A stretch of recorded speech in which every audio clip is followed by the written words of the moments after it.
I get back up after a little groggy, but that's all right. So, what keeps you motivated?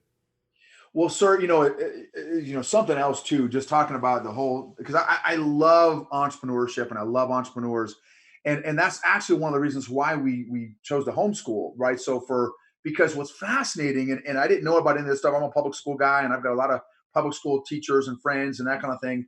But the bottom line is, in I don't know, I'm making this percentage up, but in the majority of schools in America, they don't teach entrepreneurship to children, and Right. so now after being an entrepreneur for 20 years, being a part of almost 10 different startups and that kind of thing, I'm like, man, I want my kid, we want our kid to learn how to become an entrepreneur, and there's no schools that do that, so well, we're going to do it. So we decided to homeschool our kid, and what's fascinating is now being in the homeschool world for about 7 years now, I would say, now I've never done research on this or studied this, but just in my little observation, it seems like I would almost argue 50 to 60% of homeschool families are some version of an entrepreneur, whether it's a little Hmm. small home based business or little crafts, up to I've met some homeschooling families that are multi millionaires running huge companies.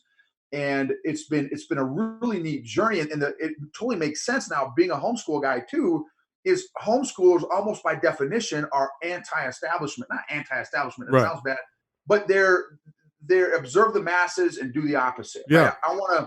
I want to create my own path, chart my own course and stuff, and that's again totally entrepreneurial mindset. So it's a very similar fit. So what keeps me motivated is now being in this world, I love telling people about we homeschool with classical conversations and telling people regardless of how but just if you value entrepreneurship, if you want to potentially promote entrepreneurship to your children, in my opinion, homeschooling is one of the best ways to do that. In fact, as part of our homeschool curriculum, one of the things that I love doing is taking